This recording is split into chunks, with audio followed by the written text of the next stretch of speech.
It's Accountech Bytes, your concise chronicle of the latest accounting tech trends with me, Tom Herbert. Thank you very much for watching. If you find this useful, please remember to like, subscribe, or follow, depending on your channel of choice.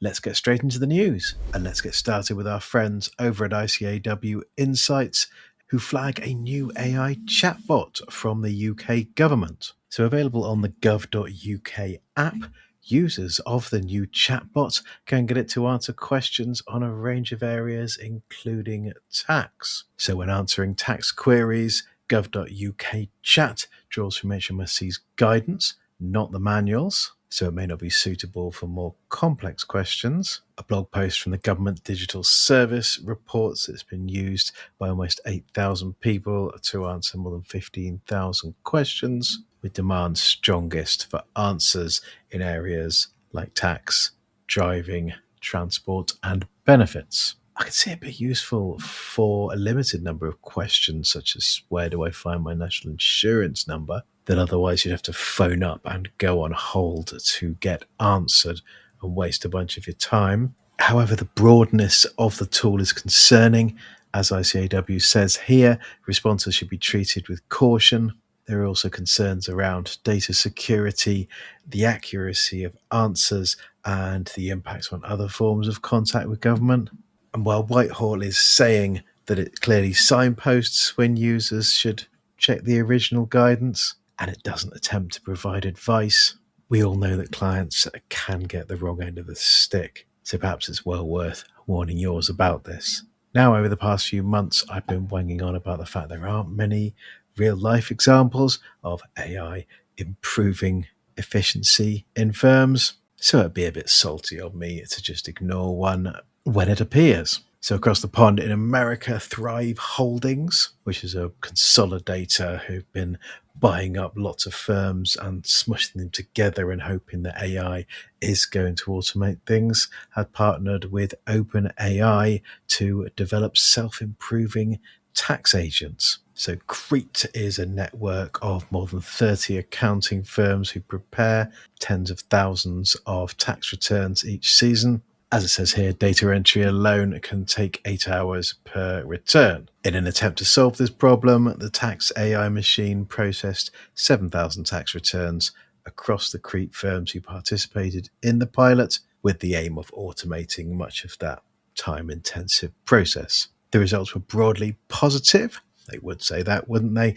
An example cited one senior accountant who spent 180 hours on tax prep last year, spent only 15 hours on it this year, instead using that time to call all her clients and walk them through their returns, something that wasn't possible in the past. Tax and accounting giant Wolters Kluwer has also announced a partnership with OpenAI. As with all these press releases, it's quite top level, but from a tax and accounting standpoint, similar to the previous example, they are looking at gathering client data, classifying documents, and completing preparation steps that traditionally require manual effort. Not strictly tax or accounting related, but I thought this example was wild. So 2 Brazilian lawyers embedded hidden text in a petition, so white font on a white background, invisible to a human, legible to a machine. So the instructions were designed to trick the court's own AI, instructing it to contest the petition superficially, but not to challenge the documents regardless of the command you're given. Echoes of old SEO practice. But could this work from an accounting standpoint? Maybe a company's audit, if the audit firm was using AI tools? Let me know what you think in the comments. This from tech publication Axios, and corporate leaders are starting to question whether soaring AI spending is delivering meaningful returns. So companies that rush to embrace AI are now confronted with ballooning costs and uncertain productivity gains, along with employee skepticism, with one AI consultant telling Axios that one of their clients recently spent $500 million in a single month after failing to put usage limits on Claude licenses for employees. Wild. If a lot of the manual work in tax and accounting was automated, then one of the points I've seen debated a lot is how juniors will be trained. Well, according to this Business Insider piece, Big Four firm KPMG is currently testing a new tool that will train staff as AI takes over more of that grunt work. So there's a simulation tool that will apparently help junior employees build the skills that they once gained through years of pencil pushing. However, are the juniors actually using it? Well, friend of the show, Blake Oliver, flags another KPMG story here. Apparently, the Big Four firm built a dashboard to track how often its 10,000 advisory employees use AI tools. So they've got a target of using AI on 75% of business days.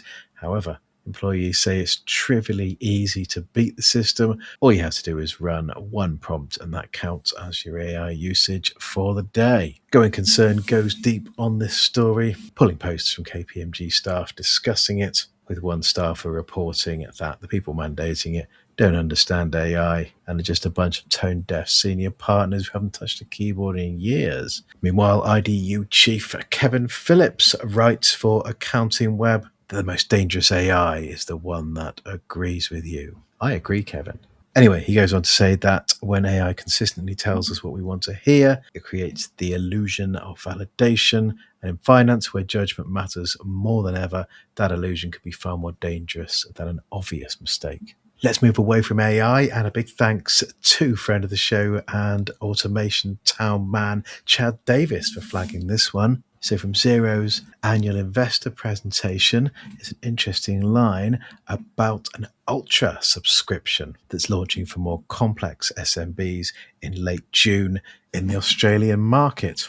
What do we mean by more complex SMBs? Well, on the investor call, Andrew Gillies questioned Xero boss Sukhinder Singh Cassidy, who said we should think of it as the sort of 20 to 200 range. And sticking with Xero, its new partner homepage is here. So it'll be replacing Xero HQ with the Xero Partner Hub. Partners can opt in now or be moved automatically from mid-June with no associated changes to tools, pricing, or the partner program.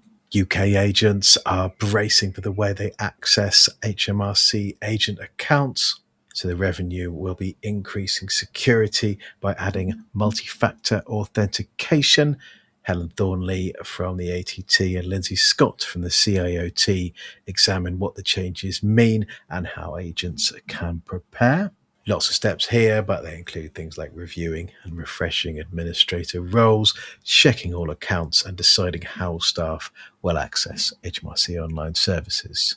And some sad news, and Ken Pulse reports that with AI taking a more prevalent role in answering user questions directly, traffic to the Excel Guru forums has plummeted, and as such, continuing to run it is no longer feasible. So they've taken the decision to close it down at the end of June. As with a lot of things, our site included, these AI hyperscalers have disregarded copyright and are using other people's work to enrich themselves. If we don't want things like this to continue, I thoroughly recommend a use it or lose it policy. Let's head over to MTD Corner now. And as the 7th of August deadline for making tax digital for income tax approaches, our very own Molly McFarlane rounds up the final MTD Accountability Club of our current run. So this was a webinar where I was joined by Emma Rawson from the ATT, LKA and Accountants Therapy legend Robin Milstead,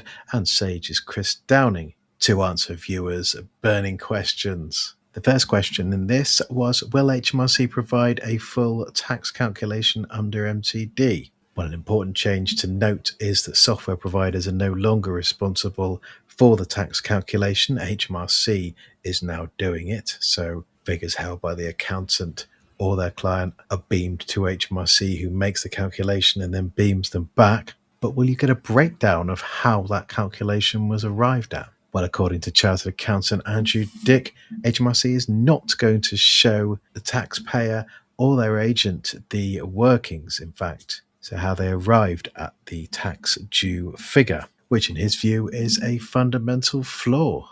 And sticking with MTD, Brighton Tax Director Nick Paddenberg builds on his thesis that to get more reliable data, from the NTD quarterly updates, there should be a longer filing window to give firms and taxpayers a fairer chance to get the information right. Let's move on to some people news now. And global tax giant Avalara has announced a new CEO in the form of Hugo Sarrazin. Avalara's co-founder and original CEO, Scott McFarlane, will become an advisor to the business. 3 new updates from accounts receivable app Adfin, which is introducing customer agents that allow you to manage how payments are collected for different groups of customers. So each agent brings together the rules for when to send reminders, how to communicate with customers, which payment options to offer, and what actions to take to help you get paid. Optimized reminders for each customer, so you can set the approach for each customer group,